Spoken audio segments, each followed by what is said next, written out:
اعوذ بالله من الشیطان الرجیم بسم الله الرحمن الرحیم. درنو لیدونکو ګرانو زده کوونکو السلام علیکم ورحمت الله وبرکاتو. الله دې وکړي چې جوړ روغ د روغتیا جامې مو په تن وي. نوم مې رفیع الله تخلص حبیبي کوم. ټولګی مو 12 مضمون مو کیمیا موضوع مو نن رابل دی. تیرو درسونو کې ګرانو زده کوونکو موږ تاسو مصنوعي پولیمیرونه لوستي وو لکه پولی ایتلین، پولی تترا فلورو ایتلین، پولی وینایل کلوراید وو.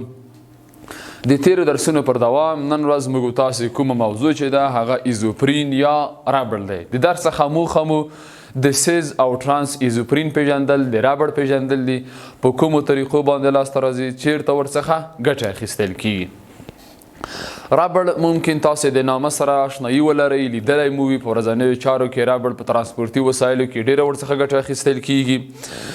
رابړ په حقیقت کې د مهمو طبیعي پولیمیرونو له ډلې څخه دی چې د ایزوپرین د مونومیرونو د راډیکالي تعامل په نتیجه کې لاسته راغلی دی. اصلا دغه د رابړ مونومیرونه یا د هغوی کوم جوړښتیز واحدونه چې کوم دي هغه ایزوپرین دی. د هغوی د راډیکالي تعاملونو په نتیجه کې موږ تاسو کولی شو رابړ د طبیعي موادو څخه تر پروسس وروسته سره خمته کړو، لاسته راوړو. ایزوپرین دوه ډوله پولیمیر لري. څو ډوله پولیمیر لري؟ دوه ډوله پولیمیر لري چې د هغه د ایزومیر څخه لاسته راځي.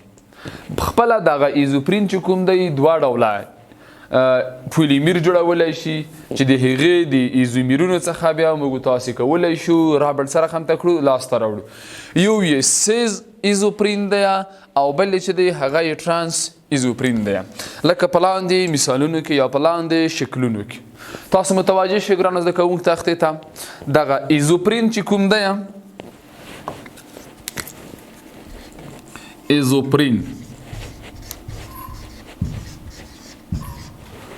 ایزوپرین چې کوم دی دا په حقیقت کې CH دوګونې اشتراکي اړیکه رابطه CH دوګونې اشتراکي اړیکه CH2 رابطه CH3 دغسې یو مرکب دی. که چیرې په دې مرکب باندې موږ تاسې نوم کږدو، لمبر وهنه ورباندې ترسره کړو، وروسته یې نوم اخلو چې په اول او په دریم په دویم کاربون باندې میتایل دی، دوه میتایل یو درې په اول او په دریم، بیوتا څلور کاربونه دي، ډای دوګونې اشتراکي اړیکه لري، دوه میتایل یو درې بیوتا ډای ان. دغه یو ایزوپرین مرکب یا دوه میتایل یو درې بیوتاډاین مرکب دی. خو همدغه ایزوپرین چې کوم دی یا دوه میتایل یو درې بیوتاډاین چې کوم دی هغه بیا دوه ایزومیرونه لري. د دوه هغوی د ایزومیرونو څخه موږ تاسو کولی شو پولیمیرونه لاسته راوړو چې یو یې سیز دی او بل چې کوم دی هغه ترانس دی. د دوی د سیز او ترانس جوړښت په دې ډول سره دی. داسې وي که چیرې همدغه ایزوپرین پولیمیرایزیشن شي، ان شمېر مالیکولونه د دوی سره یو ځای شي، په خپل منځ کې جمعي یا راډیکالي تعامل ترسره کړي. د کیمیاوي تعامل په پایله کې ممکن سیز او یا هم ترانس ایزوپرین سره خمته کړي تشکیل کړي. په دې ډول سره چې کاربون دوګونې اشتراکي اړیکه د کاربون سره رابطه CH2 یوه اړیکه آزاده، رابطه CH2 یوه اړیکه آزاده، رابطه H، رابطه CH3. ګورئ دغه هم شولو ان شمېر معنا د زنځیر نور هم اوږد دی، خو ګورئ دا سیز دی. څه رقم ته دی؟ سیز ایزوپرین دی. ځکه دغه د میتلین دوه ګروپونه چې دي دا د دغو سطحې په یوه جهت کې قرار لري، نو بناء دا یو سیز ایزوپرین شولو. څه شی شولو؟ سیز ایزوپرین شو. ولې کیدلی شي دا ترانس ایزوپرین هم تشکیل کا چې هغه په دې ډول سره وي، کاربون دوګونې اشتراکي اړیکه د کاربون سره، رابطه CH2 یوه اړیکه آزاده، رابطه CH2 یوه اړیکه آزاده، رابطه H، رابطه هم CH3. ګورئ دغو ته اوس موږ تاسې ترانس ایزوپرین وي، ځکه په دغو سطحه کې دغه سطحې ته که چیرې موږ تاسې متوجه شو دغه د میتلین وظیفوي ګروپونه چې کوم دي ګورئ یو یې لاندې خواته دی بل یې پورته خواته دی یعنې دا هم یو ان شمېر د زنځیر نور هم اوږدېدلی شي نو دا به ټرانس ایزوپرین شي او دغه بل چې کوم دی دا به څه شی شي سیز ایزوپرین شي د همدغه شکلونو د ښودنې دپاره موږ تاسو دپاره ځینې موډلونه هم چمتو کړي دي ګورئ ګرانو زده کوونکو دغه موډل تاسو د موږ په لاس کې ګورئ دا په حقیقت کې 2 میتایل یو درې بیوتاډاین دی په دویم کاربون باندې میتایل وصل دی 2 میتایل یو درې په اول او دریم کاربون باندې دوه ګونې اشتراکي اړیکه ده یو درې بیوتاډاین یا ایزوپرین دی دا ممکن دوه حالات رامنځته کړه یو یې د سیز حالت وي دغه د سیز حالت دی سیز ایزوپرین ورته ویو ځکه دغه دواړه د میتلین ګروپونه چې کوم دي دا د دغو سطحې یوه جهت کې قرار لري سیز دی زوسامین دی د زایټ په تورې سره یې ښیي نو زایټ ایزوپرین دی بل چې کوم دی ګورئ دا ټرانس دی دلته که چیرې تاسې فکر وکړئ د دوه ګونې اشتراکي اړیکې باندې یا دغه که سطحه فرض کړو په دې چې کوم د میتلین ګروپونه واصل دي ګوره یو پورته خواته ده یو ښکته خواته ده نو دغو ته موږ تاسې کوم ایزوپرین ویو ټرانس ایزوپرین په نامه سره هم موږ تاسې یادولی شو طبعي ربړ چې کوم دی د سیس ایزوپرین یا د سیس ایزومیر د پولیمیرایزیشن محصول دی طبعي ربړ که چیرې تاسو ترلاسه کړی وي یا ځینې وخت مو لیدلی وي ځینې کسان د ټکنالوژۍ یا د کارخانو څخه لاسته راوړي د مختلفو موادو د پروسس پر اساس باندې نو هغه په حقیقت کې د سیس ایزوپرین یا د سیس ایزومیر د ایزوپرین څخه څه رقم ته کیږي لاسته راوړل کیږي د هغې محصول دی کوم چې د هغې ونې څخه لاسته راځي طبعي ربړ نښلیدونکې ماده ده په فابریکو کې کم کارول کیږي دغلته یې موږ تاسو لپاره یو موډل هم راوړی لکه مخکې چې موږ تاسې ولوستو دغه سیس ایزوپرین چې کوم دی کوم چې د ایزوپرین یو ایزومیر دی سیس ایزومیر یې چې کوم دی دا طبعي ربړ دی کوم ربړ دی طبعي ربړ دی کوم چې د نباتاتو یا دغو مخصوص خاصې ونې څخه د مختلفو طریقو په اساس باندې خام مواد لاسته راوړل کیږي هغه بیا فابریکې ته وړل کیږي پروسس کیږي د هغې څخه وروسته طبعي ربړ ورڅخه لاسته راځي فقط په دې کې دومره زده کولی شو چې طبعي ربړ د سیس ایزوپرین محصول بلل شوی دی که چیرې د طبعي ربړ سره سلفر تعامل وکړي کیفیت لوړیږي او کلک ربړ ورڅخه لاسته راځي ګورئ که چیرې دغه د طبعي ربړ سره یا د سیس ایزوپرین سره سلفر یو ځای شي تعامل ورسره وکړي د ربړ کیفیت لوړیږي کلکیږي یو ډیر کلک مستحکم ربړ ورڅخه لاسته راځي چې دا تعامل د ولکانیزیشن تعامل په نامه سره هم یادیږي چې د موادو ترمنځ اړیکې زیاتوي غښتلتیا یې قوي کوي زیاتوي دا تعامل د لومړي ځل لپاره امریکایي ساینسپوه چارلس ګوایډر ترسره کړی دی کوم چې په پایله کې نرم ربړ په کلک ربړ باندې تبدیل کړلو یعنی که چیرې د طبعي ربړ سره سلفر یو ځای شي د کیمیاوي تعامل پر پایله کې نرم ربړ په کلک ربړ باندې بدلیږي د دوی غښتلتیا زیاتوي دوی ډېر کلکوي دغه تعامل د لومړي ځل لپاره چارلس ګوایډر ترسره کړی دی کوم چې دغه تعامل د ولکانیزیشن په نامه سره هم یادي اصلا دغه ولکانیزیشن تعامل چې کوم دی د موادو ترمنځ د اړیکو زیاتېدو ته او همدارنګه د هغوی د غښتلتیا زیاتېدلو ته هم کیمیاوي تعامل چې دی ولکانیزیشن ویل کی دلته که چیرې تاسو دغه تعامل ته متوجه شئ په دې کیمیاوي تعامل کې 2 میتایل یو درې بیوتاډاین ایزوپرین راخستی دی ګورئ د دې سره یې سلفر یو ځای کړی شی ورسره یو ځای کړي دي سلفر په اتومي شکل باندې پیدا کړي هغه یې ورسره یو ځای کړی دی کوم ربړ چې ورڅخه لاسته راغلی دی دغه ربړ چې دی نظر دغو ایزوپرین ته د دې مقاومت د دې غښتلتیا چې ده څه رقم ته ده زیاته ده دا یو ډېر کلک ربړ دی دغه کیمیاوي تعامل د لومړي ځل لپاره چا ترسره کړی دی چارلس ګوایډر ترسره کړی دی په څه نامه سره یادیږي ولکانیزیشن په نامه یادیږي په څه نامه یادیږي ولکانیزیشن پولی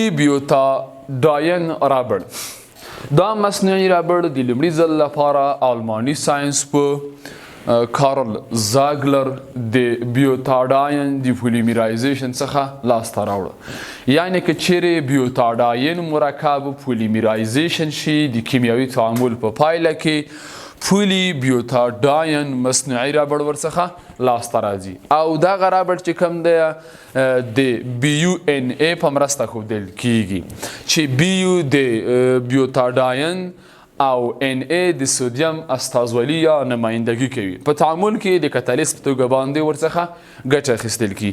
لکه په لاندې کیمیاوي تعامل تاسو متوجه شئ ګرانو زده کوونکو تختې ته.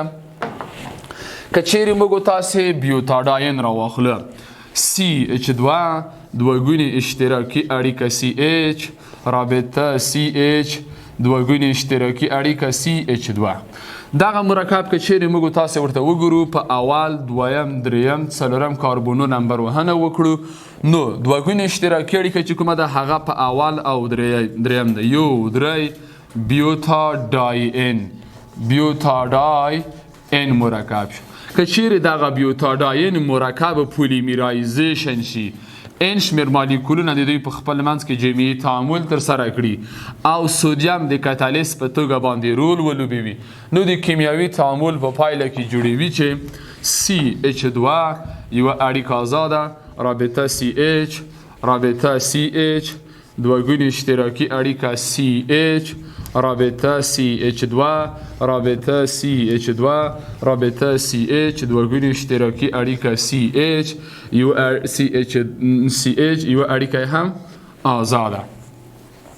دغه مرکب ته موږ تاسو بیا چې وایو پولی بیوتاډاین یو دوه درې څلور پنځه شپږ اووه اته ان شمیر زنجیر به نور هم سره کم ته وي ادامه پیدا کا نو دغه مرکب ته بیا موږ تاسو وایو پولی بیوتا ډای ان ای پولی بیوتاډاین ورته پولی زیات شمیر دي او ډاین په خپل ترکیب کې دوه اشتراکي اړیکې ولري.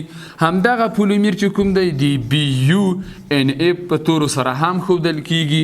بي یو چې دی هغه د بیوتاډاین او ان ای چې کوم دی هغه د سودیم استازولي یا د سودیم نمایندګي کا ځکه سودیم دلته د کتالیست په توګه باندې رول لوبولی دی. متوجه شئ ګرانو زده کوونکو ګورئ موږ دلته یو موډل هم چمتو کړی دی. په دې موډل کې موږ تاسې د یو درې بیوتاډاین مرکب ګورو. که چیرې دغه یو درې بیوتاډاین مرکب پولیمیرایزیشن شي د دوی زیات شمیر مالیکولونه سره یوځای شي د زنځیر نور هم اوږد شي کوم پولیمیر چې ورڅخه لاسته راځي مصنوعي پولیمیر دی کوم چې د پولی بیوتاډاین په نامه سره هم یادیږي. پولی ستیارین بیوتاډاین رابر دا مصنوعي رابر چې کوم دی د ستیارین یا وینایل بنزین او همدارنګه بیوتاډاین د پولیمیرایزیشن څخه لاسته راځي. خو دغه پولیمیر چې کوم دی ګورئ دا یو کو پولیمیر دی ځکه د دوی مونومیرونه چې کوم دي هغه یو د بل سره فرق لري. ګورئ مونومیر یو بیوتاډاین دی او بل مونومیر چې کوم دی هغه وینایل بنزین یا ستیارین دی. پس بناء دغه پولیمیر چې کوم لاسته راځي دغه پولیمیر ته موږ تاسې یو کو پولیمیر ویو ځکه د دوی مونومیرونه یو د بل سره فرق لري. متوجه شئ ګرانو زده کوونکو تختې ته. که چیرې ستیارین یا وینایل بنزین را واخیستل شي رابطه CH دوه اشتراکي اړیکه CH2 ستیارین یا وینایل بنزین جمع CH2 دوه اشتراکي اړیکه CH رابطه CH دوه اشتراکي اړیکه CH2. ګورئ دا بیوتاډاین شو او دا ستیارین شو. که چیرې د دوی ان شمیر مالیکولونه په خپل منځ کې جمعي تعامل سره وکړي په خپل منځ کې ان شمیر مالیکولونه د دوی جمعي تعامل سره وکړي د کیمیاوي تعامل پر پایله کې یو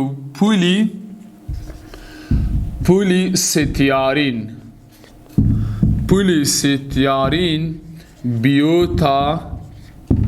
بیوتاډاین رابر ورڅخه لاسته راځي چې دغه پولی ستیارین بیوتاډاین کوم رابر چې کوم دی دا یو کو پولیمیر دی. څه شی دی؟ کو پولیمیر ورته ویلی شو ځکه دلته د دوی مونومیرونه چې کوم دي هغه یو د بل سره فرق لري. پس پولی ستیارین بیوتاډاین رابر مصنوعي کو پولیمیرونه له جملې څخه شمیرل کیږي.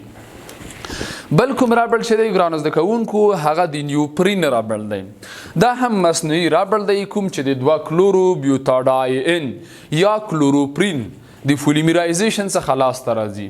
د کلورین شتون یې په مونومیر کې د غوړ په مقابل کې د رابړ د مقامات زیاتوالی ښیي.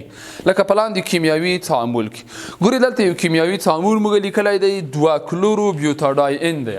که چیرې دغه پولیمرایزیشن چې د نیوپرین په نامه باندې یو رابړ ورڅخه لاسته راځي چې هغو ته موږ تاسې بیا ویلی شو پولی کلورو بیوتاډاین رابړ. پولی کلورو بیوتاډاین رابړ هم ورته ویلی شو یا معمولي نوم چې کوم دی هغه د نیوپرین په نامه سره هم یادیږي. تاسو متوجه شئ ګرانو زده کوونکو تختې ته که چیرې موږ تاسې دغه کلورو بیوتاډاین رابړ راواخلو CH دوګونی اشتراکي اړیکه CH2 ګورئ کلورو بیوتاډاین دی په دویم کاربون باندې کلورین دی نو کې نوم لیکو کلورو بیوتاډاین کلورو بیوتاډاین که چیرې د دوی ان شمېر مالیکولونه په خپل منځ کې سره یو ځای شي جمعي تعامل تر سره کړي نو د کیمیاوي تعامل په پایله کې جوړوي چې CH2 رابطه اړیکه رابطه کاربون رابطه Cl رابطه CH رابطه CH2 یو اړیکه یې ښي طرف ته بله اړیکه یې هم چپ طرف ته. دغه رابړ ته موږ تاسې د نیوپرین رابړ هم ورته ویلی شو کوم چې یو مصنوعي پولیمیرونو له جملې څخه بلل کیږي. ګرانو زده کوونکو دا به زموږ تاسې د نن ورځې موضوع په ورځنیو چارو کې د رابړ کارونه ده چیرته ورڅخه ګټه اخیستل کیږي. تاسو دلته یې په لاس کې د رابړ یوه نمونه ګورئ. دغه رابړ چې دی اکثریت ترانسپورتي وسایلو د ټایرونو په جوړولو کې د ټوپانو په جوړولو کې همداسې د ماشین په داخل کې په ځینې پایپونو کې د هغوی څخه ګټه اخیستل کیږي. الکترونیکي وسایلو کې په فابریکو کې د مختلفو دستګاوو په جوړولو کې د دغو رابړ څخه ګټه اخیستل کیږي. که چیرې په ایزوپرین رابړ د 1 څخه تر 5% پورې سلفر ورزیات شي نرم رابړ ورڅخه لاسته راځي. د هغو نرم رابړ څخه د لاسونو د دستکشو دپاره د هغوی جوړولو لپاره او همدارنګه د موټرو د ټایرونو د ټوپانو په جوړولو کې ترې ګټه اخیستل کیږي.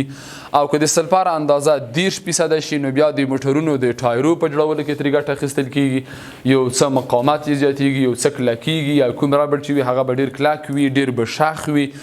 یو شمېر پایپونو الکترونیکي وسایلو د موټرو په 5 بولټونو انجینونو کې په مختلفو او نورو وسایلو کې د هغوی په جوړښت کې ورڅخه ګټه اخیستل کیږي. ګرانو زده کوونکو دا به زموږ تاسې د نن ورځې موضوع اړوند موږ تاسو د کانکور یوه پوښتنه چمتو کړې ده. هغه پوښتنه داسې ده چې طبیعي رابړ د کوم ایزومیر د پولیمرایزیشن څخه لاسته راځي.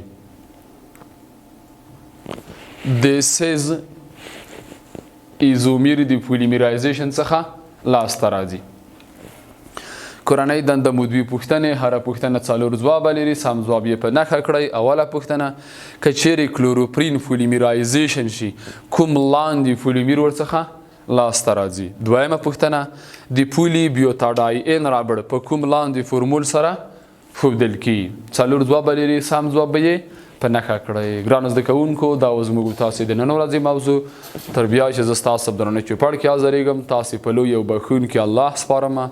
ښه وخت ښې چارې الله مو مل شه.